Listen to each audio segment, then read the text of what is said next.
साथ हैं, हम आपके साथ हैं, हम आपके साथ हैं।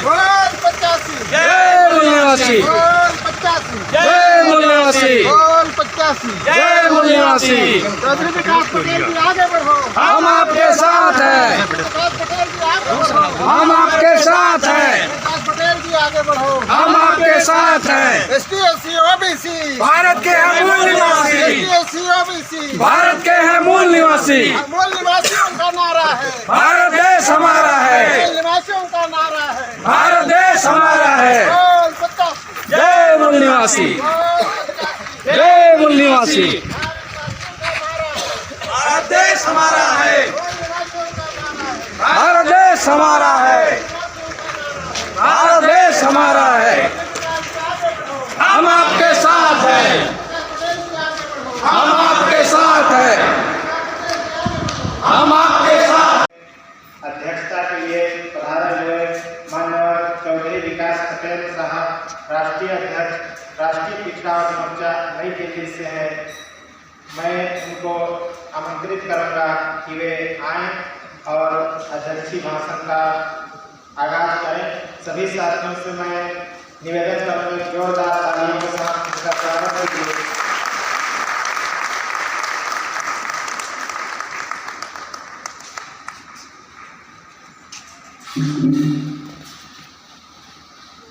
धन्यवाद संचालक जी। राष्ट्रीय पिछड़ा वर्ग मोर्चा का ये प्रथम राज्य स्तरीय सम्मेलन आज आयोजित किया जा रहा है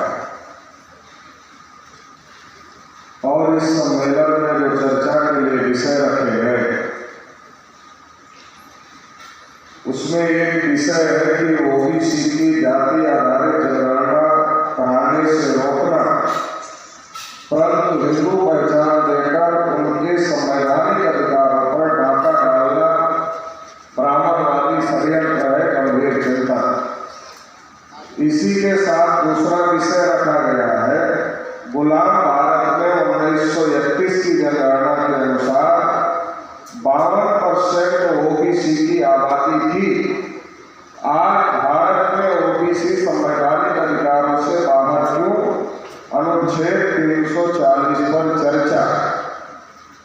तीसरा विषय है जातीय चेतना के कारण जातीय संगठन बनाने से संवैधानिक अधिकारों को हासिल नहीं किया जा सकता, बल्कि ब्राह्मणवाद का शिकार करना सुनिश्चित होता है। अधिकारों के लिए सामाजिक चेतना अनिवार्य पूर्व शर्त है। सामाजिक संगठन पर बहस। और चौथा विषय है देश भर में पिछड़ी जातियों के हजारों संगठन होने के बावजूद राष्ट्रीय पिछड़ा वर्ग मोर्चा की आवश्यकता क्यों? ऐसे कई विषय चर्चा के लिए रखे गए। साथियों, देश भर में राष्ट्रीय पिछड़ा वर्ग मोर्चा के माध्यम से लगातार समाज में जागृति पैदा करने का काम, ओबीसी समाज को संगठित करने का काम और संगठित करके सड़कों पर उतरकर संघर्ष करने का काम निरंतर किया जा रहा है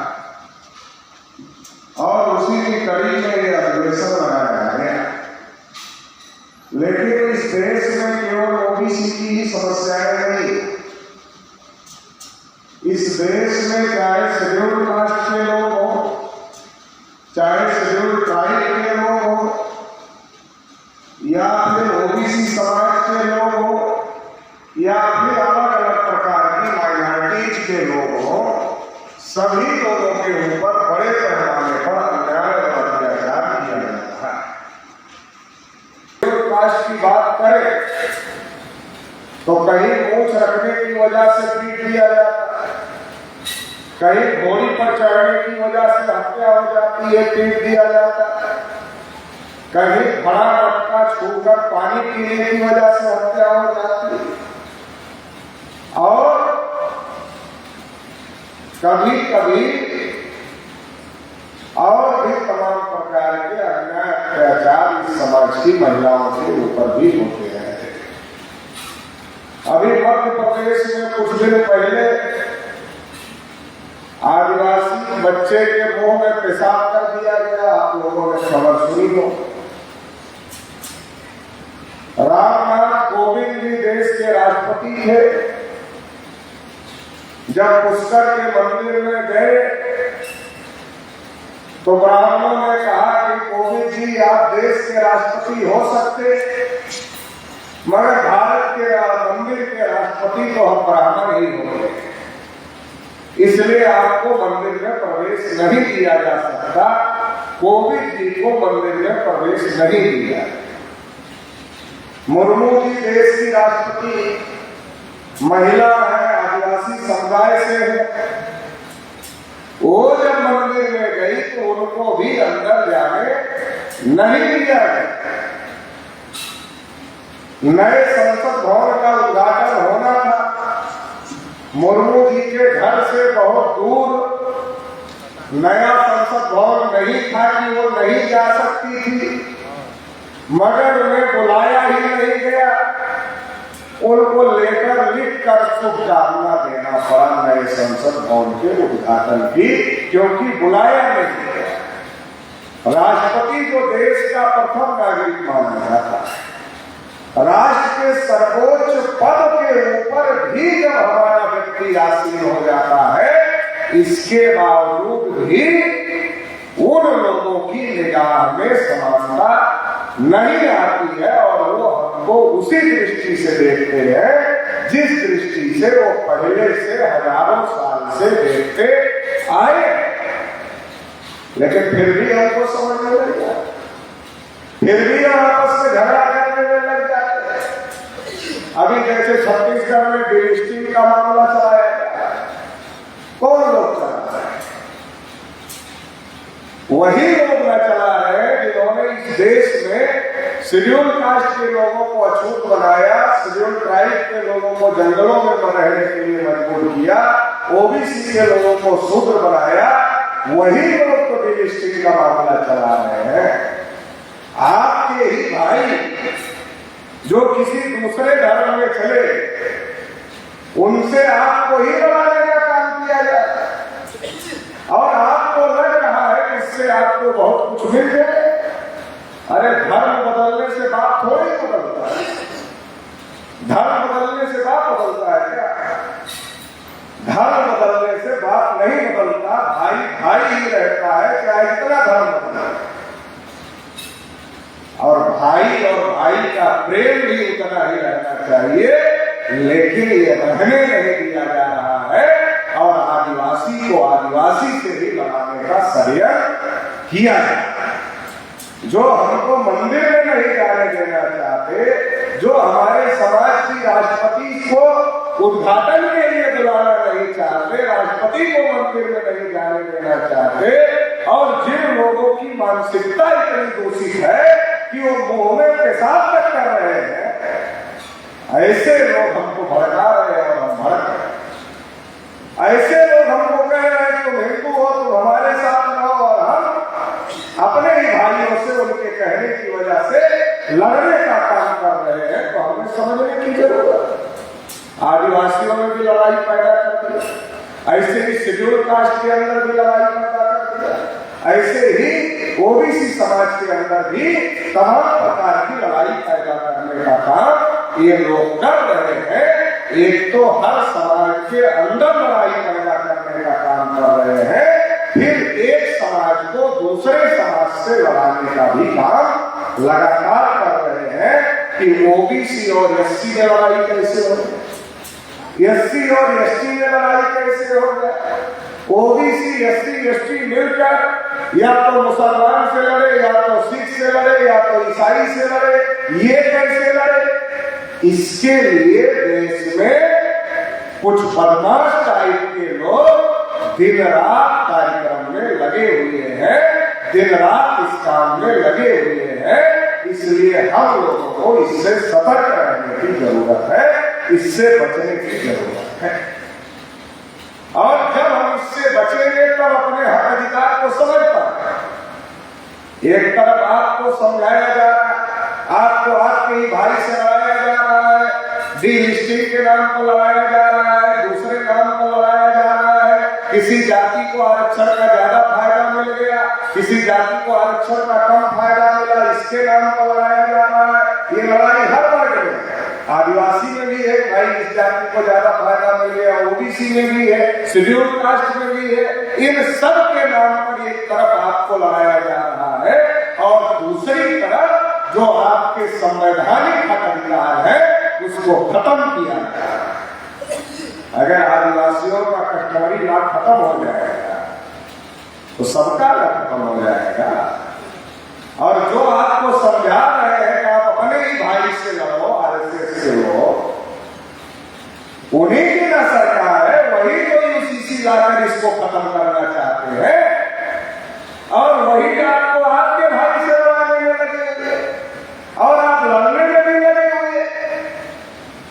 तो हमें समझने की जरूरत है देश में schedule caste, schedule tribe, OBC और अलग अलग प्रकार के जो माइनॉरिटी है, चाहे वो क्रिश्चियन है, चाहे बुद्धिस्ट है, चाहे सिख है, चाहे ईसाई है, चाहे मुसलमान है, उन सभी को बहुत समझदारी दिखाने की जरूरत है।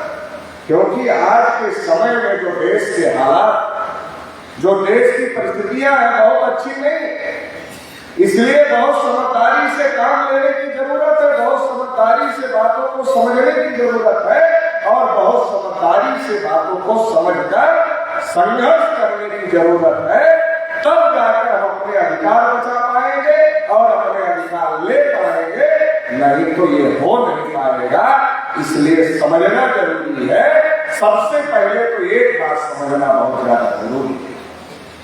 क्या बात समझना जरूरी है? हम आपस में नहीं लड़ेंगे, हम आपस में नहीं लड़ेंगे। क्यों नहीं लड़ेंगे? इसलिए नहीं लड़ेंगे कि आपस में लड़ने से हम ही कमजोर हो गए, हमारा कोई फायदा होने वाला। अगर आदिवासी से लड़े तो क्या फायदा होगा? शेड्यूल कास्ट से लड़े तो क्या फायदा हो जाएगा? ओबीसी से लड़े तो क्या फायदा हो जाएगा?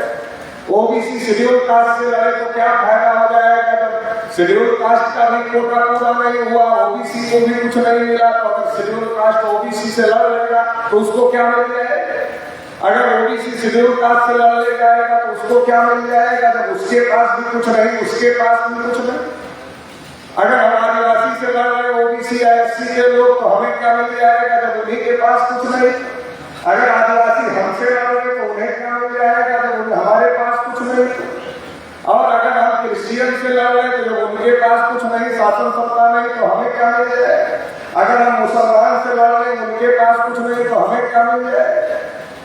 तो हमें ये समझने की जरूरत है कि लड़ने में हमारा फायदा नहीं है, जो लड़ाई लड़ा रहे हैं उनका फायदा है, हमारा कोई फायदा नहीं है। ये बात समझने की जरूरत है। अब आप कहोगे कि आपस में नहीं लड़ेंगे तो किस बात के लिए लड़ना तो पड़ेगा, तो लड़ना तो पड़ेगा। आपस में नहीं लड़ेंगे, अपने हक अधिकार के लिए, जो हक अधिकार हमारे संविधान में लिखे गए हैं मगर हमें नहीं मिल रहे हैं, उसके लिए लड़े। जैसे संविधान में लिखा है जिस इलाके में आदिवासी रहते हैं वहां के जल पर, वहां के जंगल पर, वहां की जमीन पर आदिवासियों का हक है, मगर मिल रहा क्या? मिल तो नहीं रहा, लिखा तो है तो मिल क्यों नहीं रहा? अगर इसके लिए लड़ो तो आदिवासी को बहुत अमीर आदमी हो जाएगा, क्योंकि जिस इलाके में आदिवासी रहते हैं वहां जमीन के नीचे तो धातु है, जमीन के नीचे खनिज है, जमीन के नीचे सारी बहुमूल्य चीजें पड़ी हुई है, लेकिन क्या उसका फायदा मिल रहा आदिवासियों को? क्या?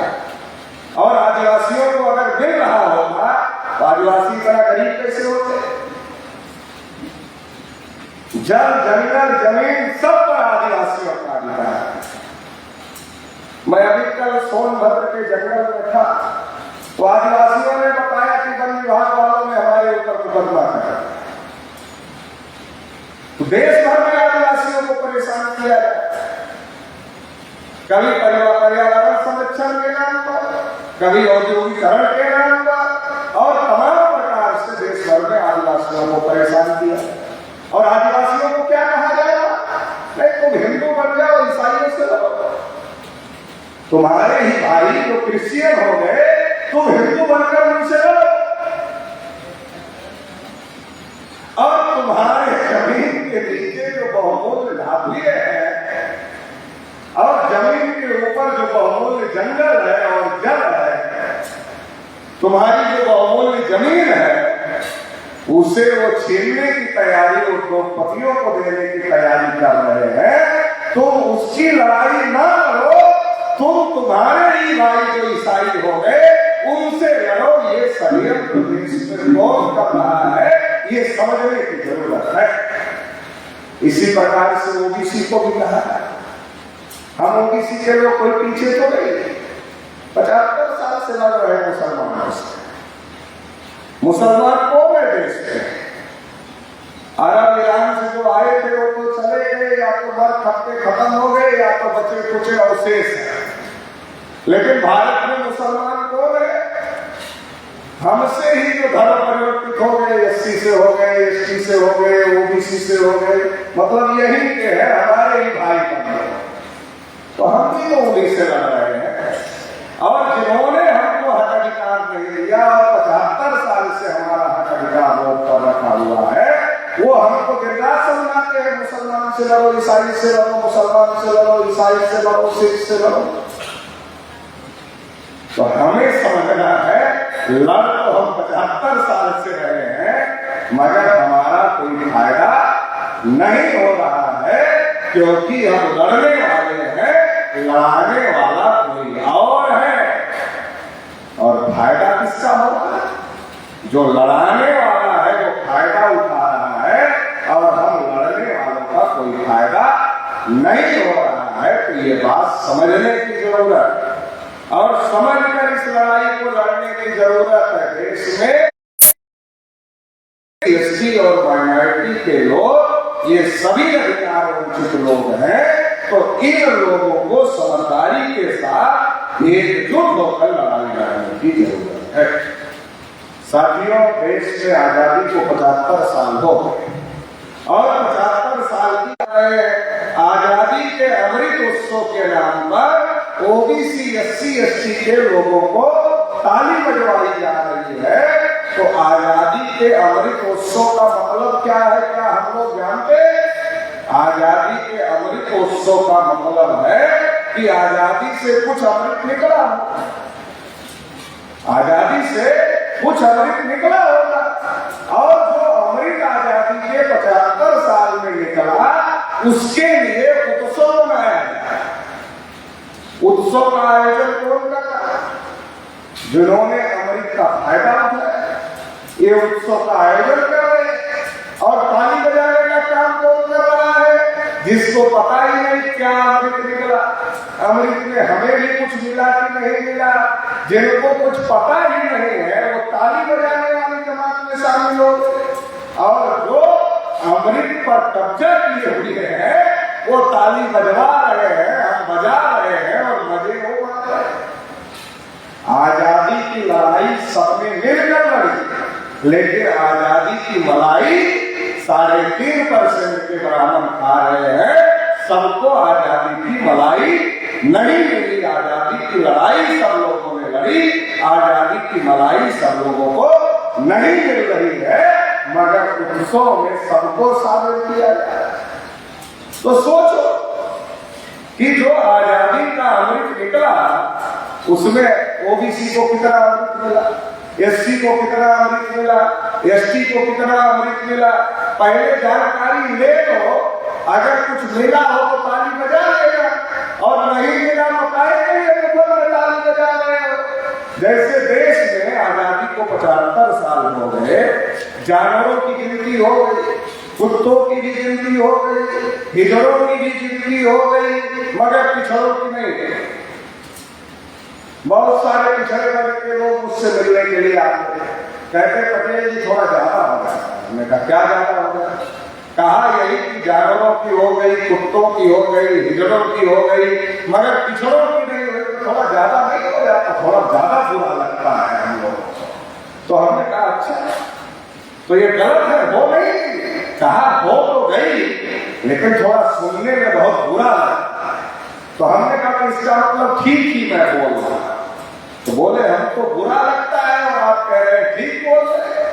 तो हमने कहा इसलिए ठीक बोल रहे हैं कि कभी कभी 2-3 महीने के लिए घर में अगर अपनी गाड़ी खड़ी कर दो तो उसकी बैटरी डिस्चार्ज हो जाए और फिर 2-3 महीने के बाद अगर सेल्फ लगाओ तो गाड़ी स्टार्ट नहीं होती क्योंकि बैटरी डिस्चार्ज होता है।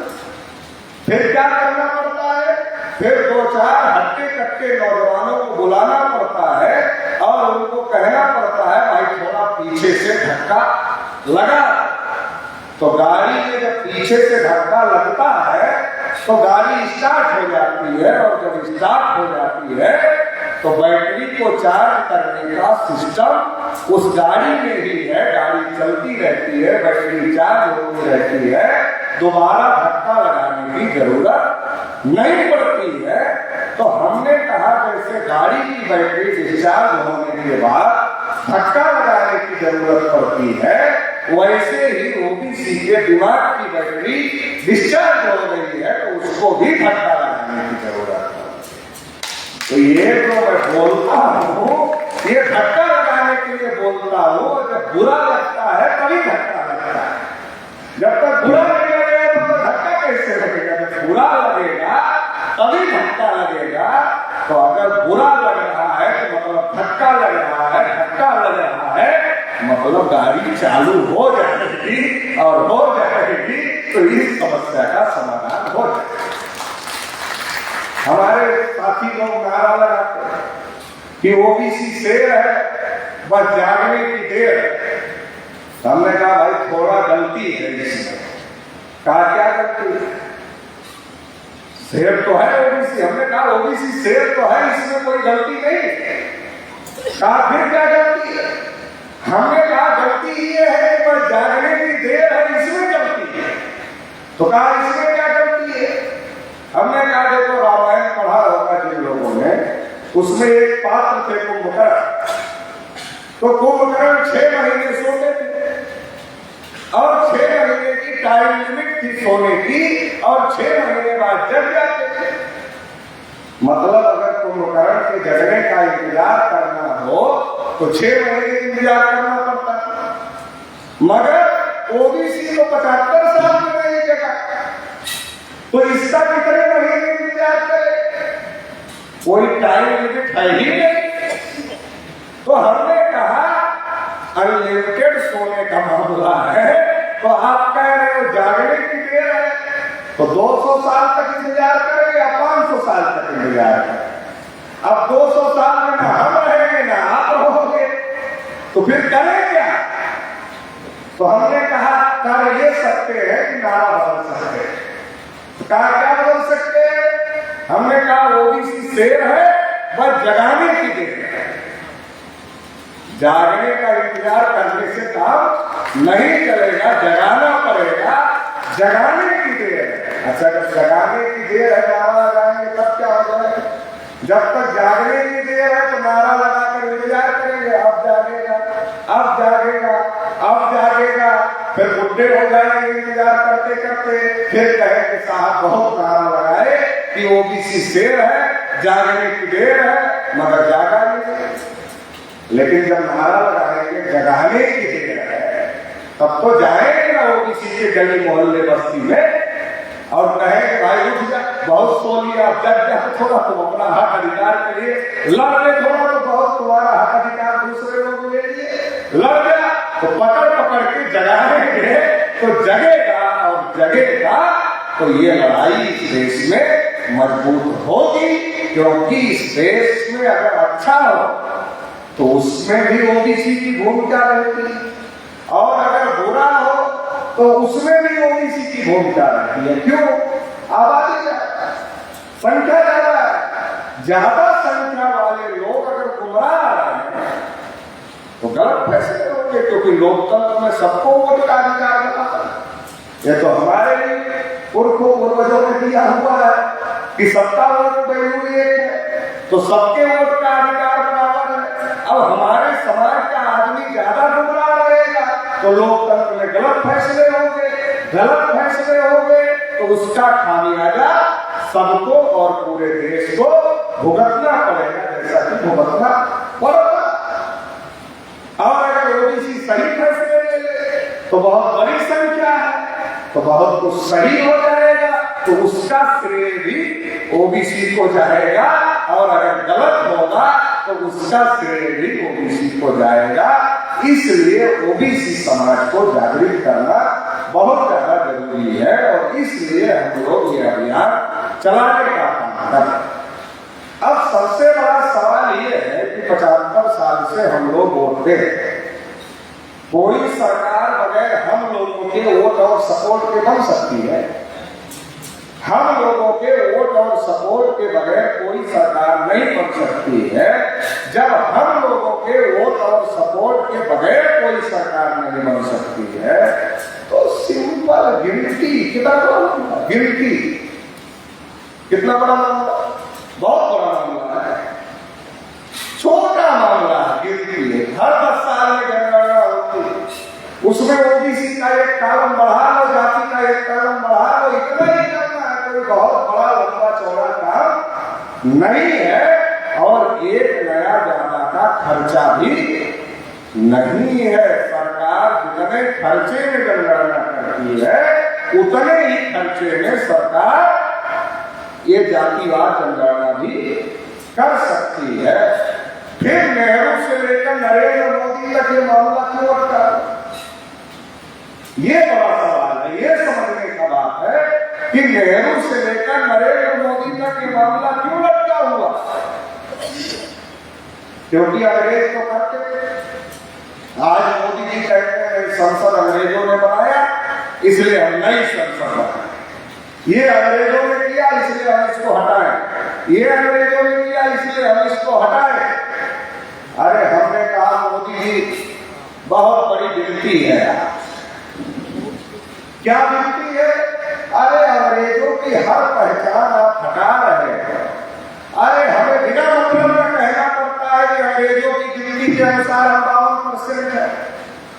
अरे ये भी हटा दो, जनगणना कर दो, झंझट ही खत्म कर दो। हम क्यों अंग्रेजों पे मान रहे कि अंग्रेजों की गिनती के हिसाब से हम 52% है? अरे हम कहेंगे नरेंद्र मोदी जी ने अपने शासनकाल में गिनती करवाया तो हम इतने % है, आप नया आंकड़ा दे। मगर इसके लिए मोदी जी तैयार नहीं, ये करने के लिए नहीं तैयार है, नया आंकड़ा देने के लिए तैयार नहीं है।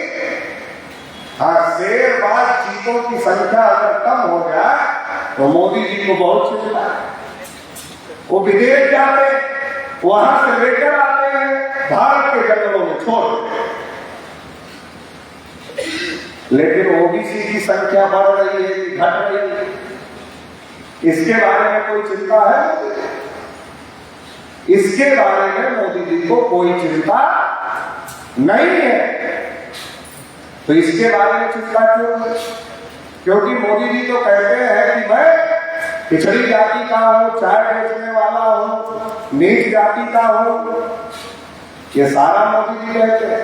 अगर ये सारा मोदी जी कहते हैं कि मैं पिछड़ी जाति का हूं, चाय बेचने वाला हूं, नीच जाति का हूं, तो ये सब कब याद रहता है? जब वोट देना होता है तब याद रहता है। वोट लेते समय याद रहता है। पिछड़ों की गिनती करने के लिए ये बात याद नहीं, पिछड़ों को संख्या के अनुपात में हिस्सा देने के लिए ये बात याद नहीं है। तो हमें समझने की जरूरत है, ये तो मोदी जी की बात है, लेकिन रुकी तो नेहरू जी के समय से। नेहरू जी को तो ओबीसी के लोग अपना नेता ही मानते थे। ओबीसी के लोग नेहरू जी को अपना नेता मानते थे। तो मैं बहुत दिन तक बहुत परेशान था इस बात को लेकर कि आखिर नेहरू जी इतने बड़े नेता और हमारे समाज के लोग उनको नेता मानते थे, फिर नेहरू जी ने हमारी गिनती क्यों नहीं करा, क्यों रोक दिया? हम बहुत परेशान, सोचते सोचते सोचते सोचते एक दिन समझ में आया। कब समझ में आया? जब मुझे वो घटना याद आई, नेहरू जी के प्रधानमंत्री बनने की घटना जब याद आई, तब मुझे समझ में आया। जब कांग्रेस महासमिति में चुनाव हो रहा था कि भारत का पहला प्रधानमंत्री वही बनेगा जो कांग्रेस का अध्यक्ष बनेगा। दो दावेदार थे, सरदार वल्लभ भाई पटेल और पंडित जवाहरलाल नेहरू। जितने राज्यों की कमेटियों ने इलेक्शन में हिस्सा लिया कांग्रेस की, सबने सरदार वल्लभ भाई पटेल को नेता माना और कहा इन्हीं को अध्यक्ष बनना चाहिए, इन्हीं को देश का पहला प्रधानमंत्री बनना चाहिए। गांधी जी ने पहले जवाब कर दिया था कि अगर मुझसे पूछा जाएगा तो मैं नेहरू जी को ही कहूंगा। इसके बावजूद भी किसी भी राज्य की कमेटी ने नेहरू जी का नाम नहीं लिया और सब ने सरदार वल्लभ भाई पटेल का नाम लिया। तो गांधी जी ने नेहरू जी को पूछा, आपका तो किसी ने समर्थन नहीं किया। तो नेहरू जी ने कुछ नहीं कहा, चुप रहे, मौन रहे। गांधी जी सब समझ, क्योंकि ये जो मौन का हथियार था, ये तो गांधी जी का ही हथियार था। गांधी जी जब सवालों का जवाब उनको नहीं देना होता था तो स्लेट उठाते थे, उस पर लिखते थे आज मैं मौन व्रत हूं, और कोई जाता तो सवाल लेकर दिखा देते थे मैं आज मौन व्रत हूं, वो पढ़कर वापस चला जाता। तो ये हथियार गांधी जी का था, गांधी जी से नेहरू जी ने सीखा था। तो नेहरू जी तो बाद में सीखे, गांधी जी तो उसके मास्टर थे। तो गांधी जी समझ गए कि नेहरू जी बहुत दुखी है और कह रहे हैं प्रधानमंत्री हमें ही बनना है। तो जो संचालन कर रहे थे अधिवेशन का, उनको कहा पटेल जी को पर्ची दे दो, अपना नाम वापस। तो कृपलानी जी ने पटेल जी को पर्ची दे दिया, पटेल जी ने वो पर्ची गांधी जी को दे दिया, गांधी जी ने वो पर्ची वापस। देश के पहले प्रधानमंत्री बन गए तो नेहरू जी ने सोचा, क्या सोचा? कांग्रेस हमारे बाप दादा पूर्वजों ने बनाई, चटर्जी, मुखर्जी, बनर्जी, गोखले, तिलक, आंबेडकर, ये सारे ब्राह्मणों ने मिलकर, हमारे पूर्वजों ने मिलकर कांग्रेस पार्टी बनाई। उस कांग्रेस पार्टी के अंदर का चुनाव, बाहर का चुनाव नहीं, जनता का चुनाव नहीं। जिस कांग्रेस पार्टी को चटर्जी, मुखर्जी, बनर्जी, गोखले, तिलक, आंबेडकर ब्राह्मणों ने बनाई, उस कांग्रेस पार्टी के अंदर का चुनाव मैं इतना बड़ा ब्राह्मण, कितना बड़ा ब्राह्मण, पंडित जवाहरलाल नेहरू इतना बड़ा ब्राह्मण, कोई ऐरा गहरा नथु खैरा ब्राह्मण नहीं, इतना बड़ा ब्राह्मण पंडित जवाहरलाल नेहरू, मैं कांग्रेस पार्टी के अंदर का चुनाव नहीं जीत पाया। अगर मैं जिंदगी ये जो हो रही है ये होती रही तो 31 में अंग्रेजों ने गिनती किया, 41 में अंग्रेजों ने गिनती किया, तो फिर कब गिनती का समय था? 51। और पहला इलेक्शन कब हुआ? 52 में। तो नेहरू जी कब समझदार थे? क्या नेहरू जी ने सोचा 52 में इलेक्शन है, 51 में गिनती होगी, गिनती के आंकड़े आएंगे, ब्राह्मण 3.5%, तो ओबीसी 52%। तो ओबीसी के दिमाग की बत्ती जल जाएगी कि ये 3.5% और हम 52%, तो 52 वाला 3.5 के पीछे रहेगा या 3.5 वाला 52 के पीछे रहेगा। और अगर ये दिमाग की बत्ती जल गई तो पंडित जवाहरलाल नेहरू पहला और आखिरी ब्राह्मण प्रधानमंत्री हो जाएगा। इसके बाद कोई ब्राह्मण देश में प्रधानमंत्री नहीं बनेगा अगर जाति आधारित जनगणना होती रही तो इसलिए नेहरू जी ने जाति आधारित जनगणना रोकी। आर्य चंदापुरी जी जो बिहार के नेता थे और पिछड़े वर्ग का संगठन चलाते थे, वो बाबा साहब अम्बेडकर को मिले और बाबा साहब अम्बेडकर को कहा कि SC/ST का मामला तो हो गया कुछ हद तक, मगर ओबीसी को कुछ नहीं मिला। तो बाबा साहब अम्बेडकर ने कहा कि हम तो सोच ही रहे थे कि कोई ओबीसी का आदमी ये बात उठाए कि हमें नहीं चाहिए, हम करें। बाबा साहब ने कहा हम कोशिश करें। तो बाबा साहब अम्बेडकर ने कोशिश किया और उनकी कोशिश का नतीजा ये रहा कि ओबीसी के लिए भी भारतीय संविधान में आर्टिकल 340 लिख दिया है। बाबा साहब तो चाहते थे कि ओबीसी को भी उसी समय आइडेंटिफाई करके इनका भी अधिकार सुनिश्चित हो जाए, लेकिन चूंकि ये मुद्दा बहुत बाद में आया तो उस समय ये सवाल खड़ा हो गया कि अब अगर ओबीसी की पहचान किया जाए, कौन ओबीसी है कौन नहीं है, फिर उसको क्या अधिकार मिलना चाहिए क्या नहीं मिलना चाहिए, ये सारी प्रक्रिया में बहुत लंबा वक्त जाएगा। इसलिए इसे भविष्य के ऊपर छोड़ दिया जाए कि सरकार एक आयोग बनाएगी और आयोग की रिपोर्ट की सिफारिश सरकार लागू करेगी। ये बात आर्टिकल 340 में बाबा साहब डॉक्टर अम्बेडकर ने ये लिख दिया और ये लिख दिया तो नेहरू जी को क्या दिक्कत थी इसको लागू करने का आयोग बना? एक ही दिक्कत थी। क्या दिक्कत थी? शेड्यूल कास्ट को पहले से रिजर्वेशन, शेड्यूल ट्राइब को पहले से रिजर्वेशन, अब अगर ये ओबीसी को भी रिजर्वेशन हो गया तो रिजर्व कैटेगरी एक तरफ अनरिजर्व कैटेगरी एक तरफ हो जाए। राजनीति समझा रहा, नेहरू जी के दिमाग में जो राजनीति चल रही थी वो राजनीति समझा रहा।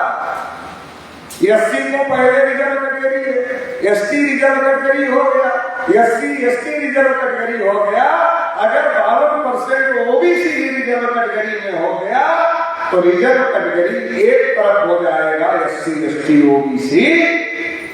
सरकार कौन बनाए? जब SC ST OBC reserve category एक तरफ हो जाएगा तो माइनॉरिटी तो उसकी तरफ चला ही जाएगा, तो 90% पॉपुलेशन तो इनकी हो जाएगी, तो सरकार इनकी बनेगी कि हमारी बनेगी? तो इसलिए नेहरू जी आर्टिकल 340 लागू करने में हिला हो गया। बाबा साहब डॉक्टर अम्बेडकर ने जब कानून मंत्री पद से इस्तीफा दिया उसमें एक बड़ा कारण यह था कि मेरे बार बार कहने के बावजूद नेहरू जी ओबीसी के लिए आयोग का गठन नहीं कर रहे हैं, इससे मैं दुखी हूं और दुखी होकर इस्तीफा दिया और इस्तीफे का दबाव बना तो कालेकर कमीशन आया। क्योंकि बहुत सारे ओबीसी लोगों का सवाल है कि डॉक्टर अम्बेडकर ने हमारे लिए क्या किया, इसलिए बता रहा। आज ओबीसी के बहुत सारे मंत्री, कई राज्यों के मुख्यमंत्री है और देश के प्रधानमंत्री भी अपने को ओबीसी कहते, मगर गिनती नहीं हो रही है। बात है, बोल भी नहीं सकते। मगर डॉक्टर बाबा साहब अम्बेडकर ने जब इस्तीफा दिया उसमें लिखा है ओबीसी की बात, उसमें लिखने का काम किया तो हमारे लोगों को काम, हमारे लोग क्या जाति में जो पैदा हुआ उसी को मानो जाति खाए बाटी हमारी करता है कि जाति खाए बाटी मतलब जाति की माटी थी, दूसरे का पकवान भी थी। तो हमारे लोगों की जाति भावना है और जाति भावना की वजह से हमारे लोगों को बहुत सारी जानकारी नहीं हो। तो नेहरू जी दबाव में आए तो कालेकर कमीशन लागू किए, कालेकर कमीशन बनाए और कालेकर कमीशन ने अपनी रिपोर्ट दी। फिर बाबा साहब का 6 दिसंबर 1956 को महापरिनिर्वाण हो गया। महापरिनिर्वाण हो गया तो जो दबाव बना था वो दबाव खत्म हो गया और जब वो दबाव खत्म हो गया तो फिर नेहरू जी ने कालेकर कमीशन को लागू नहीं किया और उसको उस पर चर्चा भी नहीं हो गई। तो नेहरू जी ने नहीं किया। 1951 की गिनती और 1961 की गिनती नेहरू जी ने रोका क्योंकि दोनों बार नेहरू जी प्रधानमंत्री। 1971 की गिनती और 1981 की गिनती इंदिरा जी ने रोका क्योंकि वो दोनों बार इंदिरा जी प्रधानमंत्री थी। अब जब नेहरू जी प्रधानमंत्री थे उन्होंने रोका तो इंदिरा जी तो उनकी सगी बेटी थी। जब इंदिरा जी कैसे करती, सगी बेटी थी, नहीं किया। और 1991 में नरसिंह राव देश के प्रधानमंत्री थे, तेलंगाना के प्रधानमंत्री। नेहरू जी उत्तर भारत के ब्राह्मण थे, नरसिंह राव दक्षिण भारत के ब्राह्मण थे। जो अब नेहरू का विरोध करने वाला अटल बिहारी वाजपेयी देश का प्रधानमंत्री, कांग्रेस के विरोधी थे, भारतीय जनता पार्टी के प्रधानमंत्री थे। तो नेहरू जी ने नहीं किया, इंदिरा जी ने नहीं किया, कांग्रेस वालों ने नहीं किया, तो बीजेपी के प्रधानमंत्री को तो कर लेना चाहिए था। ये तो विरोधी पार्टी के थे। मगर जो बात नेहरू को समझ में आती थी, जो बात इंदिरा को समझ में आती थी, जो बात नरसिंह राव को समझ में आती थी, वो बात अटल जी को भी समझ में आती थी, भले वो विरोधी पार्टी में थे। उन्होंने भी गिनती नहीं की। अपने ओबीसी के लोग क्या नहीं, सारी बीजेपी में सारे नेता ठीक नहीं, लेकिन अटल जी बहुत अच्छे। फिर पुरानी पेंशन की लड़ाई भी लड़ते, अटल जी का गुणगान भी करते हैं और पुरानी पेंशन की लड़ाई भी लड़ते हैं। हमने कहा पुरानी पेंशन किसने रोका? कहा तो नहीं पता। हमने कहा लड़ाई लड़ते नहीं था, अटल जी ने ही रोका। जिनको तुम कह रहे हो बहुत अच्छे नेता थे, तुम्हारी गिनती भी होता नहीं होती थी। तो 2001 में अटल जी ने नहीं होने, फिर 2011 मनमोहन सिंह जी देश के प्रधानमंत्री, फिर कांग्रेस की सरकार थी। हम लोगों ने सोचा चलो इस बार कोई ब्राह्मण देश का प्रधानमंत्री नहीं है, तो हो सकता है इस बार हमारी जनगणना हो। भारत मुक्ति मोर्चा के माध्यम से 51,000 प्रोग्राम पूरे भारत में लगाए गए और उसमें पर्चे पर विषय रखा गया कि देश में जानवरों की गिनती होती है मगर ओबीसी की गिनती नहीं होती है, ये विषय रखा गया। और ये पर्चा देश भर में नेताओं के घर में भेज दिया गया। क्यों भेज दिया गया नेताओं के घर? पढ़े, झटका लगेगा कि जानवरों की होती है हमारी नहीं होती, तो बोले तो झटका लगा। ओबीसी एससी एसटी के नेताओं को झटका लगा कि जानवरों की गिनती होती है ओबीसी की नहीं होती है, बोलना चाहिए। तो पार्लियामेंट में ओबीसी एससी एसटी के नेताओं ने पार्लियामेंट में हंगामा खड़ा कर दिया, कहा जानवरों की गिनती करते हो हमारी नहीं करते, नहीं चलने देंगे पार्लियामेंट। पार्लियामेंट बंद हो गई। मनमोहन सिंह जी देश के प्रधानमंत्री थे, सामने आए और कहा हम करेंगे जनगणना। लोग खुश हो गए कि अब जनगणना हो जाएगी। फिर उन लोगों ने चिंता मंथन किया। अरे कहा तुम्हारे अटल जी तो बुद्धिमान थे बहुत, तो उसने कहा कि भाई तुम्हारे नेहरू जी भी तो बहुत बुद्धिमान थे। कहा कभी तो नेहरू जी ने भी रोक दिया, अटल जी ने भी रोक दिया, तब ये कैसे अब होने जा रही है? अरे हमारे विद्वान पूर्वजों ने रोक दिया, तो अब कैसे होने जा रही है? कहा रोको, कहा रोकेंगे तो बड़ा बवाल हो जाए। कहा तरीके से रोको, जैसे मंडल कमीशन को गायब कर दिया पता नहीं चला, वैसे इसको भी गायब कर दो तरीके से। बिना तरीके का मत रोको, तरीके से रोको। तो तरीके से रोकने के लिए क्या किया? अन्ना हजारे को महाराष्ट्र से उठाया और बाबा रामदेव को हरियाणा से उठाया। एक ने कहा भ्रष्टाचार मिटाएंगे, जन लोकपाल लाएंगे, और दूसरे ने कहा काला धन वापस लाएंगे। और दोनों ने अपना तमाशा दिखाना दिल्ली में शुरू कर दिया। अन्ना हजारे ने कहा चाहे ऊपर चला जाऊंगा मगर रामलीला मैदान से नहीं जाऊंगा। कब तक? जब तक जब लोकपाल नहीं आ जाएगा तब तक। अब हमारे जो ओबीसी के लोग हैं बेचारे बड़े भोले भाले,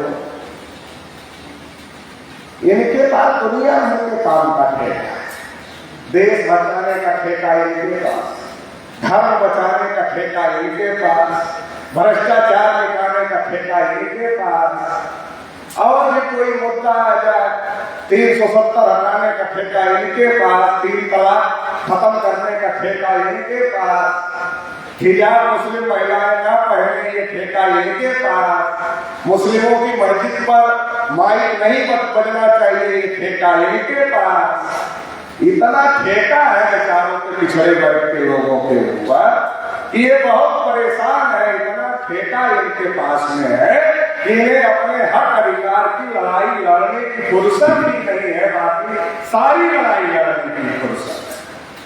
तो ये बेचारे फिर परेशान हो गए। 1 सितंबर 2011 को हम लोगों ने रैली रखा रामलीला मैदान में दिल्ली में, चलो दिल्ली गिनती का मामला।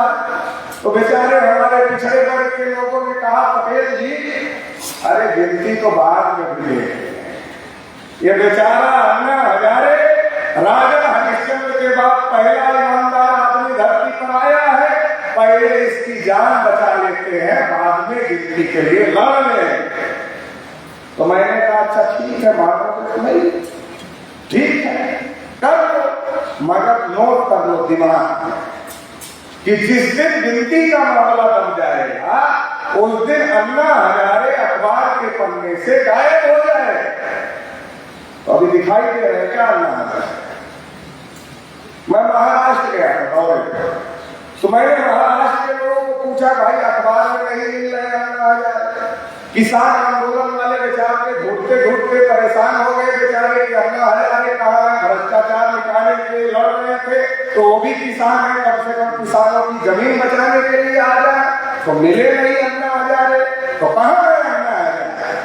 तो महाराष्ट्र के हमारे साथियों ने हमको बताया कि सर दिखते तो नहीं, लेकिन एक दिन अखबार में खबर छपी। तो हमने कहा क्या खबर छपी? कहा कि अन्ना जी ने कहा कि हमारा इस्तेमाल हो गया। तो हमने कहा अब पछताए क्या होता है, जब चिड़िया चुग गई खेत तब पछताने से क्या होता है। अब समझ में आ गया कि इस्तेमाल हो गया तो इससे क्या हो गया। एक दिन बाबा रामदेव को पूछा गया, कुमार विश्वास ने मजाक मजाक में पूछा कि बाबा जी कब आने वाला है? तो बाबा जी ने कहा क्या आने वाला है? तो कुमार विश्वास ने कहा वही। कहा क्या वही? अरे कहा वही जो आप लोग ला रहे थे। कहा क्या? कहा वही काला धन जो विदेशों में जमा है कब आने वाला? कहा उसकी बात मत कर। तो बाबा जी खुद अपना धन बढ़ाने में लगते, अभी उनको काले धन की कोई चिंता नहीं है। तो हम लोग हर चीज का ठेका ले लेते हैं, केवल अपने हक अधिकार की लड़ाई लड़ने का ठेका छोड़कर बाकी हर चीज का ठेका हम ही लोगों ने ले रखा। जब देश में आजादी की लड़ाई चल रही थी तो उसका भी ठेका हमारे पास ही है। ज्योतिबा फूले कहे अरे अंग्रेज चले जाएंगे ब्राह्मण को देंगे क्या उनको? साहू महाराज कह रहे थे अंग्रेज चले जाएंगे ब्राह्मण को देंगे क्या उनको? बाबा साहब कह रहे थे अरे ये देश की आजादी की लड़ाई है या देश के लोगों की आजादी की लड़ाई है? और हमें पहले तय कर दो कि हमारे समाज को क्या मिलेगा। मुसलमान कह रहे थे भाई तुम बाद में जाओ, पहले हमको क्या मिलेगा ये तय कर दो, नहीं तो ये हमको कुछ देने वाले नहीं है। और पेरियार रामास्वामी नायकर जिनकी आज जयंती है, उन्होंने कहा था कि अंग्रेजों के जाने के बाद देश में डेमोक्रेसी नहीं आएगी, ब्राह्मणोक्रेसी आएगी, मतलब लोकतंत्र नहीं आएगा, ब्राह्मण तंत्र आएगा। ये पेरियार रामास्वामी नायकर। तो सब लोग लड़ रहे थे कि आजादी तो मिल जाएगी, लेकिन हमें क्या मिलेगा आजादी? लेकिन ओबीसी का आदमी को हमें क्या मिलेगा इसकी कोई चिंता नहीं थी, वो केवल अंग्रेजों को भगाने में व्यस्त। तो भगा तो दिया, इतिहास में नाम भी नहीं लिखा जिन लोगों का राज। हमारे लोगों के नाम ही गायब कर दिए इतिहास। इसलिए मैं कह रहा हूं कि इस देश में पैसे के बहुत बड़े बड़े घोटाले हुए, लेकिन सबसे बड़ा घोटाला इतिहास का घोटाला, प्राचीन भारत से लेकर आधुनिक भारत तक के इतिहास में घोटाला है। और हम लोगों को मौका मिलेगा तो इसको और ज्यादा उजागर किया जाएगा। उजागर तो हम लोग कर ही रहे हैं, लेकिन अगर हम लोगों को शासन सत्ता में जाने का मौका मिलेगा तो इस घोटाले को दुरुस्त किया जाएगा, ठीक किया जाएगा। तो हम लोग सब लड़ाई लड़ेंगे। जब 16 नवंबर 92 को मंडल कमीशन लागू हुआ तो 52 को 27 मिला, 27 में क्रिमिनल लगा दिया। मंडल कमीशन की केवल एक सिफारिश लागू किया, बाकी लागू नहीं किया। मतलब ओबीसी के साथ धोखेबाजी हो गई। तो ओबीसी को कहां जाना चाहिए था? संसद बहुत गैर थी। अगर ओबीसी संसद भवन घेर लेता 12 करोड़ नौकरियां ओबीसी को मिल जाती। मगर पंडित जी लोग हमारे घर में आ गए ओबीसी लोगों के। अब हमारे घर में आना जाना तो आसान है ना। अरे शेड्यूल कास्ट वाले के यहाँ 10 बार सोच कर जाता है कि आप जाऊंगा तो उसके गिलास में पानी पीना पड़ेगा, उसकी थाली में खाना पड़ेगा, उसकी चारपाई पर बैठना पड़ेगा। तो 10 बार सोचकर मन पक्का करके तब जाता है यार वोट तो लेना ही है, शेड्यूल कास्ट के आदमी का तो जाना तो पड़ेगा ही। तो मन पक्का करके जाता है तो पानी पीता है, खाना खाता है और जय भीम जोर से बोल कर आता है ताकि वोट मिल जाए। लेकिन ओबीसी के घर में कोई हिचक नहीं है, क्योंकि हम लोगों का कोई काम बगैर पंडित जी के होता ही। जन्म से लेकर मरने के बाद तक का हमारा कोई काम बगैर पंडित जी के नहीं होता है। बच्चे हम पैदा करते हैं, नाम पंडित जी। बच्चे को पढ़ा लिखा कर डॉक्टर, इंजीनियर, प्रोफेसर, वकील हम बनाते हैं। शादी की तारीख पंडित जी बिचारते हैं और जब शादी तय हो जाती है तो शादी करवाने का काम भी पंडित जी करते हैं। घर हम लोग बनाते हैं लेकिन गृह प्रवेश पंडित जी करते हैं। और घर बनाना बहुत बड़ा काम है। बनाते बनाते हमारा आदमी चला जाता है, क्योंकि गांव देहात में जो किसान मजदूर है उसका घर कैसे बनता है। एक बार पैसा इकट्ठा करता तो नींव डालता, दूसरी बार पैसा इकट्ठा करता तो खंभा पिलर खड़ा करता, तीसरी बार पैसा इकट्ठा करता है तो दीवार खड़ा करता है, चौथी बार पैसा इकट्ठा करता तो ऊपर का छत डालता है, लेंटर डालता है। आगे की प्रक्रिया कब ही लोगों के जीवन में पूरी होती है। बहुत सारे लोगों के जीवन में लिंटर के आगे वाली प्रक्रिया कि उसका प्लास्टर करना है, फिर उसका पीओपी करवाना है, फिर उसका पेंट करवाना है, ये प्रक्रिया कम लोगों के जीवन में पूरी होती है। हमारे समाज के बहुसंख्यक लोगों का जीवन खत्म हो जाता, मगर घर कंप्लीट नहीं होता है। तो घर बनाते बनाते हमारा आदमी चला जाता। जब चला जाता है बेटा तो सब तक निपुण हो गया रहता है, तो बेटा पंडित जी के पास भागा भागा जाता है और पंडित जी को कहता है, पंडित जी पिताजी तो चले गए। अच्छा चले गए, फिर नहीं देखो उनकी आत्मा को शांति मिल गई कि नहीं मिली। तो पंडित अगर कहे गए पिताजी की आत्मा को शांति मिल गई, फिर क्या करो, धंधा कैसे चले। कहता शांति नहीं मिली, भटक रही। अब भटक रही तो क्या करना होगा, 11 ब्राह्मण खिलाना होगा, 21 ब्राह्मण खिलाना होगा, 51 ब्राह्मण खिलाना होगा, 101 ब्राह्मण खिलाना होगा, 501। अरे जितना बड़ा आदमी उतना ज्यादा, जितना कमजोर आदमी कम से कम। कहते हैं तुम्हारी जो स्थिति है वैसे देख लो, जितना खिलाओगे उतना पुण्य मिले, उतना पिताजी को ऊपर मौज रहेगी जितना खिलाओगे। तो भी सोचता यार ज्यादा ही खिलाओ तो पिताजी ऊपर ज्यादा मौज मिले। और कहता है जब तक ये पूरा ना कर लेना तब तक रात में सोना तो सर के पास में कुछ लोहे का सामान हथियार रख के सोना, नहीं तो पिताजी की आत्मा भटक ही रही है और रात में आ गई तो तुम्हारा ही गला दबा सकती। अब हमारे आदमी को बाप पर भरोसा नहीं जितना पंडित पर भरोसा। अरे बाप हमारा खुद बहुत कष्ट उठाया कि हमको पढ़ा लिखा कर अच्छा आदमी बनाया, किसी लायक बनाया। अरे उस बाप की आत्मा हमारा गला दबा लिया है। अगर उसकी आत्मा में इतनी ताकत है, हमारे दुश्मन का गला दबाएगी कि हमारा गला दबाएगी। लेकिन दुश्मन थोड़ी खिलाएगा पंडित को, हम ही खिलाएंगे। तो डराना हम ही को जरूरी है। तो हमें ही डरा दिया कि तुम्हारे बाप की आत्मा भटक रही है, तुम्हारा ही गला दबाएगी। बाप पर भरोसा नहीं है, पंडित पर भरोसा। अगर बाप पर भरोसा हो तो कहते पंडित जी देखो गलत बात मत करो।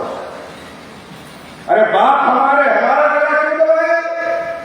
लेकिन ये नहीं कहता, मान लेता लोहे का हसिया रख के सोता है, तो कभी कुल्हाड़ी रखकर सोता है, कभी कुछ और रखकर सोता है।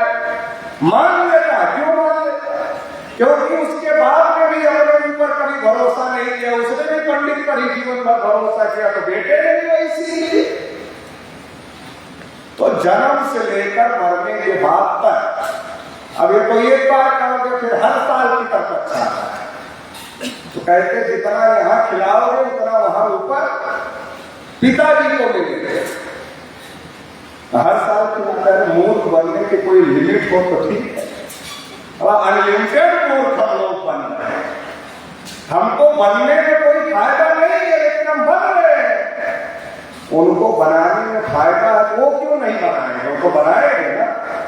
अरे हमें सोचना चाहिए हमें इसमें कोई फायदा नहीं है।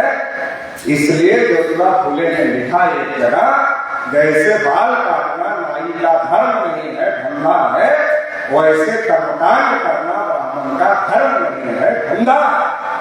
जिसको आप हिंदू धर्म कहते हो, हिंदू धर्म नहीं है, वो ब्राह्मण धर्म। रामायण में, महाभारत में, गीता में, वेद में, पुराण में, श्रुति में, स्मृति में कहीं पर हिंदू लिखा ही नहीं। तो ये हिंदू नहीं है, ये ब्राह्मण धर्म है। और ब्राह्मण धर्म क्या? ब्राह्मण धर्म ये है, ब्राह्मण सबसे ऊपर है, वो सबको लाज जूता मारेगा, नीचे वाले सब उसका लाज जूता खाएंगे। यही ब्राह्मण है। यही तो लिखा ना कि ब्राह्मण सबसे ऊपर, क्षत्रिय उससे नीचे, वैश्य उसके नीचे, शूद्र उसके नीचे, अछूत उसके नीचे, और आदिवासी बाहर नहीं है। यही है ना, यही तो ब्राह्मण धर्म है। अब जो ब्राह्मण धर्म में नहीं था आदिवासी, उसको भी भूत चढ़ाने, तुम भी आजाद गुलामी करी। अरे तुम आजाद थे, तुम क्यों आ रहे हो गुलामी करने के लिए? अरे हम लोग गुलामी में है, निकालने के लिए अपने लोगों को सोच रहे हैं, और तुम आजाद थे, तुम आ रहे हो, घुसे जा रहे हो, घुसे जा रहे हो। कोर्ट कह रहा आदिवासी हिंदू नहीं है, और वो आकर कह रहे हैं, और हमारे लोग मान भी गए। अरे हम लोग गुलामी छोड़कर भागने का रास्ता ढूंढ रहे हैं, अपने समाज के लोगों को निकालने के कार्यक्रम पर लगे हैं, और आप लोग पहले से बाहर हो। आपको संविधान बाहर मान रहा है, आपको कोर्ट बाहर मान रहा है, इसलिए आपको अलग से आपके हक अधिकार दिए गए हैं, और आप खामखा घुसे जा रहे हो अपना हक अधिकार खत्म करवाने के लिए। ये कोई धर्म नहीं है, ये एक व्यवस्था है जो इस देश में बहुसंख्यक लोगों को दबा कर रखती है, अधिकार वंचित करके रखती है, गुलाम बना कर रखती है। इस व्यवस्था का नाम दे दिया हिंदू, ताकि सुनने में अच्छा लगे। अगर कहते शूद्र भाई को वोट दे दो तो कोई शूद्र देता, अगर कहते अछूत भाई को वोट दे दो तो कोई अछूत देता। तो बड़ा खतरनाक मामला है। अगर शूद्र के नाम पर वोट मांगेंगे तो ये कहेंगे कि तुम लोगों ने हजारों साल से हमको पढ़ने लिखने के अधिकार से रोका, धन संपत्ति रखने के अधिकार से रोका, बोलने सुनने के अधिकार से रोका, हम तुम्हें रोकते। शेड्यूल कास्ट का आदमी कहेगा तुमने हजारों साल से अछूत बनाया, पानी तक नहीं पीने दिया नदी तालाब पोखरे से, हम तुमको वोट देते। कहा इससे मामला नहीं बनेगा, कहा अच्छा लगने वाली बात करो। तो अच्छा लगने वाली बात आजकल आदिवासियों में भी फैलाई जा रही है। तुम भी हिंदू, हम भी हिंदू, गर्व से कहो होता, वोट लेना होता, हमेशा तो वोट लेना होता। अगर आदिवासी ये कहे कि जल जंगल जमीन हमारी है, दे दो उनको इसका, नहीं अब हो इसके लिए नहीं है। तो ये संयम जो हो रहा है, इसको समझने की जरूरत है। तो ओबीसी लोगों के घर में पंडित जी लोग चले, और पंडित जी लोगों ने ओबीसी लोगों को कहा, क्या कहा? देखो राम जी अयोध्या में पैदा, राम जी का मंदिर अयोध्या में बनना बहुत जरूरी है। और हमारे ओबीसी के लोग तो समझता नहीं, वो पहले से ही समझ गए कि हाँ पंडित जी कह रहे हैं तो बनना तो जरूरी है। कहा पंडित जी चंदा दे क्या? चंदा देने में हमारे लोग बहुत उस्ताद हैं, आगे कहा दे क्या? कहा चंदा तो तब दोगे जब बने। कहा आप ही तो कह रहे बनना है। कहा बनना तो है लेकिन वहां मस्जिद है। कहा मस्जिद है तो इसका क्या मतलब है?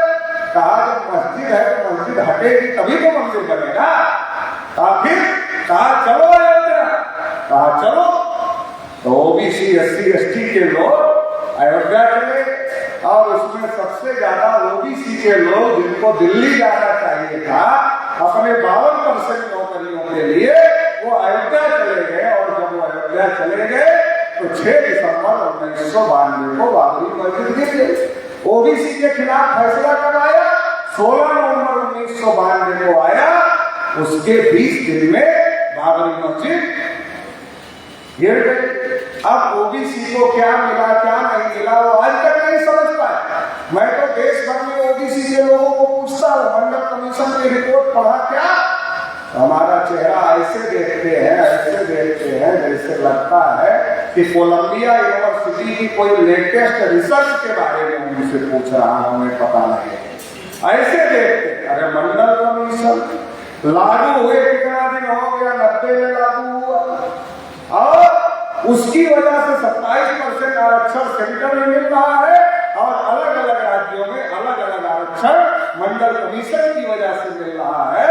उसकी रिपोर्ट पढ़ने की फुर्सत ओबीसी समाज के लोगों को आज तक नहीं लग पाई। आप समझ लो कितना बड़ा मसला। तो अगर वो दिल्ली घेरते तो 52% नौकरियां मिलती, मगर उन्होंने मर्जी घेरा। हाथी देखा, अब हाथी की जो आंख होती है वो आगे होती है, आगे होती है तो आगे देखता है। और जब आगे देखता है, एक टिलटिला जो पिलवान होता है महावा, उसको गौर न करता, उसके ऊपर बैठता और उसको संचालित करता। हाथी कितना बलशाली और महावा टिलटिला उसके ऊपर बैठकर उसको चलाता। क्यों? अरे हाथी आगे देखता ना, उसके पीछे उसकी शरीर कितनी बड़ी है वो देख ही नहीं पाता है। जैसे हाथी आगे देखता है उसको उसकी शरीर नहीं दिखती है, वैसे ओबीसी को भी अपनी ताकत का अंदाजा नहीं है कि हम इतने ज्यादा ताकतवर है। जब वो गया वहां तो बाबरी मस्जिद गिर, क्योंकि ताकतवर गिराया किसे? कल्याण सिंह, उमा भारती, प्रवीण तोगड़िया, रितम बराड़, तमाम ओबीसी के नेता। लेकिन जब मंदिर का ट्रस्ट बना था, कल्याण सिंह को ट्रस्ट में नहीं लिया, उमा भारती को ट्रस्ट में नहीं लिया, रितम बराड़ को ट्रस्ट में नहीं लिया, विनय कटियार को ट्रस्ट में नहीं लिया, प्रवीण तोगड़िया को ट्रस्ट में नहीं लिया और देश भर से एक भी ओबीसी को ट्रस्ट में नहीं। अरे हमने कहा भाई देश भर के ओबीसी खराब होंगे, हिंदू होंगे, इसलिए नहीं लिया होगा मंदिर के ट्रस्ट। कैसे खराब वाले हिंदू है? कल्याण सिंह कैसे खराब वाले हिंदू है? उमा भारती कैसे खराब वाली हिंदू है? इनको भी नहीं लिया। मैं एक दिन अयोध्या में मीटिंग कर रहा था, मेरा कार्यक्रम लगा, पटेल जी ने हमको बताया, कहा बुलाया कहा बहुत खराब लग रहा है। अब खराब भी लग रहा है, बोल भी नहीं सकते, क्योंकि सुप्रीम कोर्ट का फैसला पढ़ा क्या? सुप्रीम कोर्ट ने कहा बाबरी मस्जिद गिराना गलत था, मंदिर वहीं था। क्या था? मंदिर वहां बनेगा लेकिन बाबरी मस्जिद गिराना गलत था। इसका मतलब जो लोग बाबरी मस्जिद गिराने में शामिल थे वो निर्दोष नहीं हुए, भले मंदिर बन रहा है वो गलत है। जिन्होंने बाबरी मस्जिद गिराया वो गलत है। अब अगर उमा भारती जी ज्यादा बोले इसके लिए कर दिया राजनीति, उमा भारती कर दिया कि नहीं? क्यों नहीं बोल रहे? जैसे बोलेंगे तो जिस बाबरी मस्जिद को गिराया है उसी मसले में गिर जाए, दूसरे तीसरे में नहीं, उसी में जाए। कल्याण सिंह जी और राज्यपाल पद से रिटायर हुए, उन्होंने अखबार में बयान दिया कि अब हम फिर से सक्रिय राजनीति में हैं। दूसरे तीसरे दिन नोटिस आ गई, फिर कभी बयान नहीं दिया कि हम फिर से राजनीति करें। तो ये हाल है। तो ओबीसी के लोगों को जहां नहीं जाना था वहां चले गए और जहां जाना था वहां नहीं गए, और जहां गए वहां उनका इस्तेमाल करके फेंक दिया गया। जैसे सब्जी में तेज पत्ता डाला जाता है और बाद में उसको निकाल कर फेंक दिया जाता है, वैसे ही ओबीसी के नेताओं का इस्तेमाल करके निकाल करके फेंक दिया गया। इसलिए ओबीसी समाज के लोगों को ये बात समझने की जरूरत है, जानने की जरूरत है। और बहुत सारा ठेका जो उन लोगों ने हमको दे रखा है, वो ठेका उनको दे देने की जरूरत है। ये तुम्हारा ठेका, तुम्हें मुबारक हो, तुम देखो। हम अभी अपनी गिनती देखेंगे, बहुत बेइज्जती हो गई। ये कह देना चाहिए ओबीसी के लोगों को कि ये तुम्हारा ठेका है, अब तुम देख लो। हम अपनी गिनती पहले देखेंगे, अपनी संख्या के अनुपात में हिस्सेदारी देखेंगे, तुम अपना ठेका अपने पास रखो। ये ओबीसी के लोगों को कहना बहुत ज्यादा जरूरी है। और अगर ये नहीं कहें तो आने वाले समय में लोग माफ नहीं करेंगे, आने वाली पीढ़ियां माफ नहीं करेगी आपको। आपके हक अधिकार खत्म हो रहे हैं, आने वाली पीढ़ियां माफ करेंगे क्या? इसलिए अपने हक अधिकार की लड़ाई को लड़ना है। ओबीसी की गिनती ना करना, ओबीसी को हक अधिकार ना देना, बात है कि जब ओबीसी अधिकार वंचित रहेगा तो ओबीसी 3.5% ब्राह्मणों के पीछे रहेगा। तो 3.5% का ब्राह्मण जो अपने वोट से गांव में प्रधान नहीं बना सकता, और इसलिए नेहरू से लेकर आज तक ओबीसी के साथ धोखेबाजी हो रही है, हकमारी हो रही है। इस बात को समझने की जरूरत है और इससे बाहर निकलने की जरूरत है। क्योंकि देश के अंदर 75 साल से हम लोग हिंदू मुसलमान की लड़ाई लड़ रहे हैं। चलो हिंदू मुसलमान की लड़ाई लड़ रहे, ठीक, कोई जीतता होगा, कोई हारता। शिवाजी महाराज और औरंगजेब का उदाहरण भी दिया जाता है कि ये हिंदू मुसलमान की लड़ाई थी। अच्छा चलो ठीक, तो 35-40% मुसलमान शिवाजी महाराज की सेना में क्या कर रहे थे? अगर ये हिंदू मुसलमान की लड़ाई थी तो 35-40% मुसलमान शिवाजी महाराज की सेना में क्या थे? और कृष्णा भास्कर कुलकर्णी, जिसने शिवाजी महाराज के सर पर तलवार से वार किया था, जिसके शिवाजी महाराज ने वही 2 टुकड़े बीच से कर दिए थे, वो कृष्णा भास्कर कुलकर्णी अफजल खान के साथ क्या करना? अगर ये हिंदू मुसलमान की लड़ाई थी तो मुसलमान शिवाजी महाराज के साथ क्या कर रहे थे, और कृष्णा भास्कर कुलकर्णी जैसे ब्राह्मण मुसलमानों के साथ क्या कर रहे थे? इसका मतलब ये हिंदू मुसलमान की लड़ाई नहीं थी, ये राजपाट की लड़ाई। और अगर ये हिंदू मुसलमान की लड़ाई हो, जब भारत में घुसे तुर्क और मुगल, तो सारे हिंदू मिलकर एक साथ मुकाबला कर लेते जिनको हिंदू कहा जा रहा था।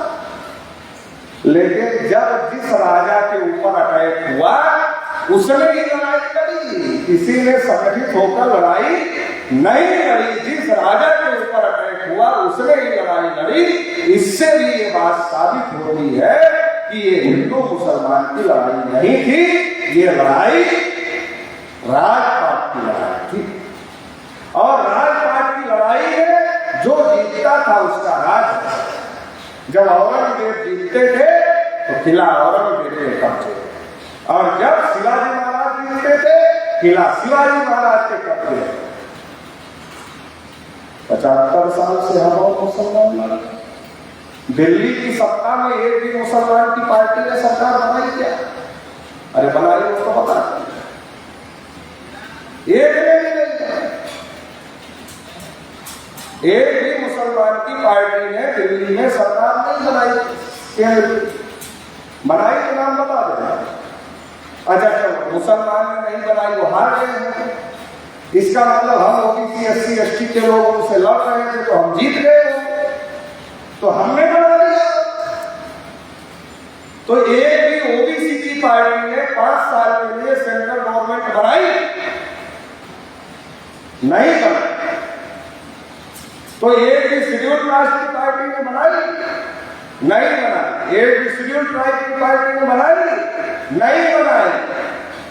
अरे लड़ तो हम ही मुसलमान में, या तो हमारे हाथ में राजपाट आना चाहिए था या तो मुसलमान के हाथ में आना चाहिए। चलो एक भी क्रिश्चियन की पार्टी ने बनाई नहीं बनाई। एक भी सिख की पार्टी ने बनाई नहीं बनाई। अरे लड़ तो हम ही लोग रहे हैं, तो हम में से किसी को बनाना चाहिए था।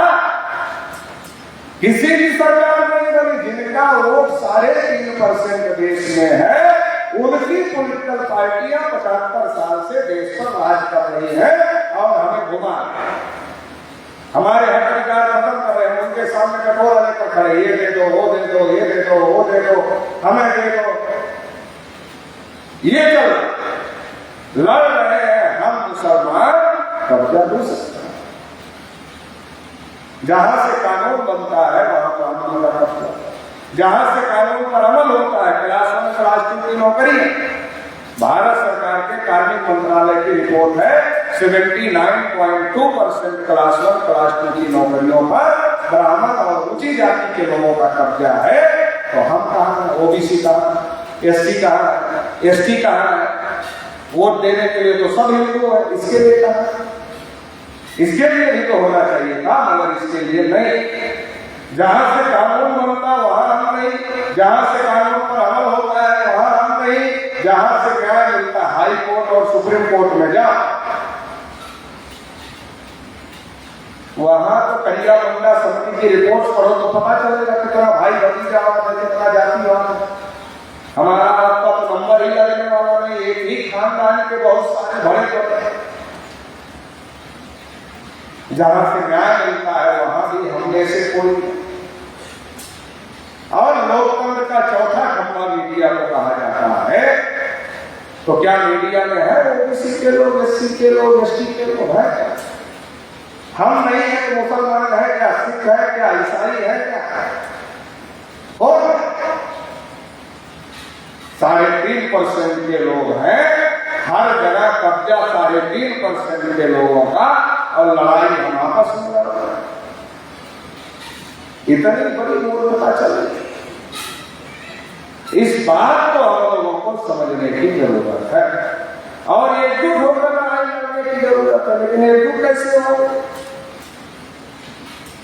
एकजुट कैसे? अब यहां जब तक हम बैठे हैं तब तक हम ओबीसी है, एससी है, एसटी है, मूल निवासी। यहां से बाहर निकले तो अपनी अपनी जाति के हो जाए। हमको पूरा समझ में आ जाएगा कि ये जो सरकार है ये हमारे खिलाफ ये पार्टी काम कर रही है। लेकिन जो पार्टी हमारे खिलाफ काम कर रही है, जब उसी पार्टी का टिकट हमारी जाति के आदमी को मिल जाएगा तब क्या कहें? बिरादरी की इज्जत का मामला है। वोट दे देना, अच्छा टिकट देने वाला बड़ा होता है, टिकट लेने वाला। देने वाला कौन? देने वाले 3.5% का आदमी, लेने वाला हमारा। जब वो कहेगा बैठ जा तो बैठ जाए, जब वो कहेगा खड़े हो जा तो खड़ा हो जाए, जब वो कहेगा दौड़ जा तो दौड़ जाए। तो आपकी बात करेगा? अरे जिसने टिकट दिया उसकी बात करेगा कि आपकी बात करेगा? लेकिन आप खाम बिरादरी में पड़े। 6000 से ज्यादा जातियां बनाई हमारे पूर्वजों ने, ऐसा तो मोहन भागवत ने स्वीकार किया नहीं। कहा कि हमारे पूर्वजों ने, पंडितों ने जाति व्यवस्था बनाई, कहा भागवत ने स्वीकार कर दिया। तभी हमको समझ में नहीं आ रहा, हम जाति पर गर्व किए जा रहे हैं, गर्व किए जा रहे हैं, गर्व किए जा रहे हैं। अच्छा जाति अगर हमने से किसी ने बनाई हो, किसी यादव ने बनाई होगी, किसी कुर्मी ने बनाई होगी, किसी कुशवाहा ने बनाई होगी, किसी मौर्य ने बनाई होगी, किसी और जाति ने बनाई होगी, तो बनाने वाला मूर्ख है क्या? इतनी बड़ी व्यवस्था जो बनाएगा वो मूर्ख होगा क्या? अब तो भागवत जी ने भी कह दिया विद्वान था। तो जिसने बनाया वो विद्वान था, तो खुद को ये लाल जूता खाने के लिए नीचे रख लेगा, तो खुद को तो लाल जूता खाने के लिए नीचे नहीं रखेगा। इसका मतलब यह है कि जाति व्यवस्था उन लोगों ने बनाई हमको विभाजित करने के लिए। तब भी विभाजित करके राज कर रहे थे, अब भी विभाजित करके राज कर रहे हैं। इसलिए जाति भावना से ऊपर उठना पड़ेगा। बाबा साहब अम्बेडकर ने भारतीय संविधान में 4 कैटेगरी बना दी, एससी, एसटी, ओबीसी और माइनॉरिटी। कम से कम इसके नाम पर कोई इकट्ठा हो जाए। और एससी, एसटी, ओबीसी, माइनॉरिटी क्या है? कोई देश का मूल्य है। तो एससी इकट्ठा हो जाए, एसटी इकट्ठा हो जाए, ओबीसी इकट्ठा हो जाए, माइनॉरिटी इकट्ठा हो जाए और सब मिलकर के इस देश के मूल्यवासी इकट्ठा हो जाए तो इनकी आबादी कितना हो जाए? 85 से 90%। 85 तो पुराना आंकड़ा हो गया, अब तो 90%। अब 90% लोग अगर इकट्ठा हो जाए तो चाहे संसद में निपट लो, चाहे सड़क पर निपट लो, जहां निपटना चाहो सड़क पर आंदोलन करेंगे तो इतना बड़ा आंदोलन हो जाए। और अपने आदमी को जब संसद में भेजने पर आ जाएंगे, 90% लोग जिसको भेजना चाहेंगे उसको कौन रोक लेगा? तो संसद में भी बहुमत हो जाएगा तो हम लोगों की समस्याओं का समाधान हो जाए। लेकिन समस्या है हम इकट्ठा कैसे? तो इकट्ठा होने का यही तरीका है। क्या तरीका है इकट्ठा?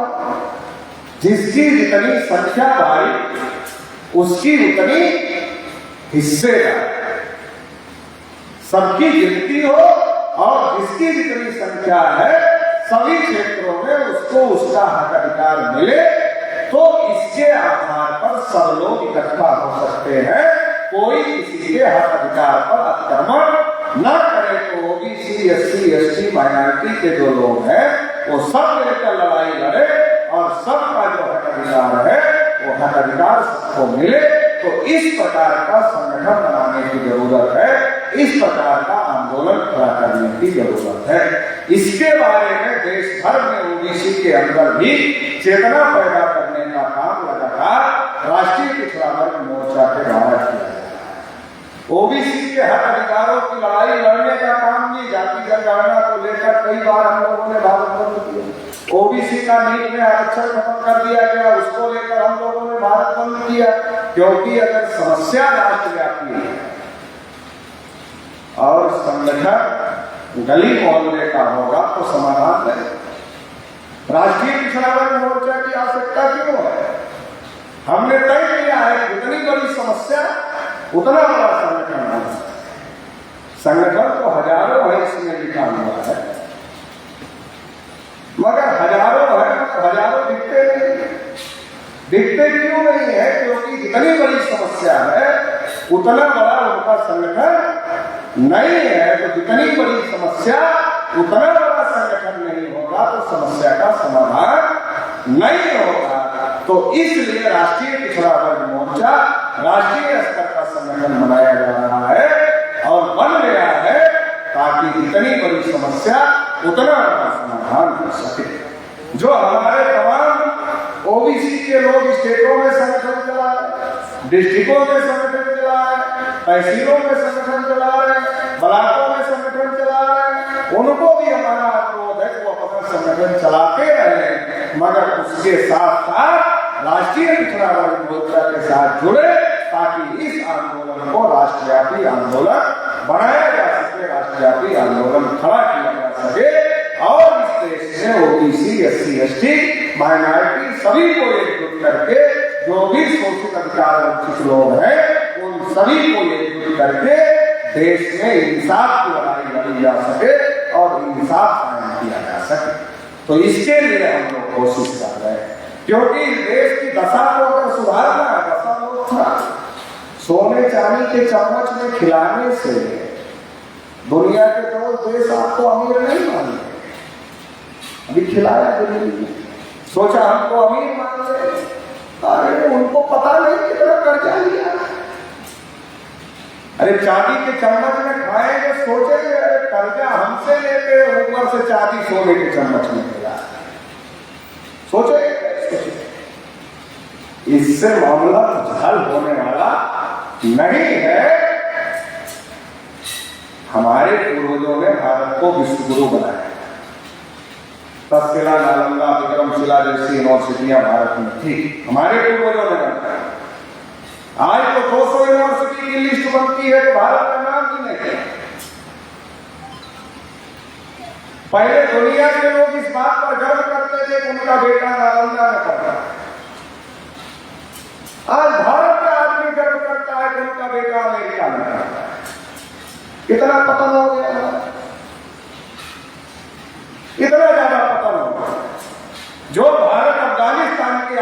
था। उस भारत से अफगानिस्तान अलग हो गया, नेपाल अलग हो गया, भूटान अलग हो गया, बांग्लादेश अलग हो गया, पाकिस्तान अलग हो गया, तमाम अलग हो गया। और जिस तरीके से ये लोग काम कर रहे हैं लगातार धार्मिक आधार पर देश को जो बांटने का काम कर रहे हैं, विभाजन करने का काम कर रहे हैं, इससे देश की एकता और अखंडता को और भी बड़ा खतरा पैदा हो रहा है। इसलिए देश की एकता और अखंडता को भी बचाना है, भारत को फिर से विश्वगुरु बनाना है, भारत को फिर से सोने की चिड़िया बनाना है और सबको सबके साथ न्याय हो ऐसी व्यवस्था स्थापित करना है। इंसान के द्वारा इंसान का शोषण नहीं होना चाहिए। ये व्यवस्था स्थापित करने के लिए हम लोगों को एकजुट होकर के लड़ाई लड़नी पड़ेगी और हम लोग इस लड़ाई को आगे बढ़ाने का काम कर रहे हैं। आप लोग इस लड़ाई में साथ सहयोग देंगे, इस आशा और उम्मीद के साथ आप सभी लोगों ने मुझे ध्यानपूर्वक सुना, धैर्यपूर्वक सुना, इसके लिए आप सभी को बहुत बहुत आभार, बहुत बहुत धन्यवाद। जय आदिवासी, जय भारत, जय श्री